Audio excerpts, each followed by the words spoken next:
let's talk about how to elevate your arrangement for different occasions. We started off with a simple arrangement here, but think about the season you're in. So if you're thinking of something during springtime, pastels are such a great choice. It'll really bring in and tie in the season that you're in and elevate your arrangement. Also, think fall. You're gonna probably think Thanksgiving, maybe warm colors, warm tones. You can get mums in so many different colors. This is a great opportunity to really elevate your piece. Also, a great idea for elevating an arrangement is think of a holiday. You may have even artificial stems or glitter, palms, or different types of ribbon.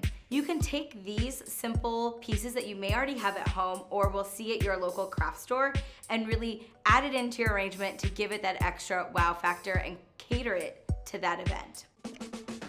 Are you looking for more product advice and wisdom from me? Or me? Or me? Hit that subscribe button or head over to thedesirecompany.com for more classes, how-tos, and reviews.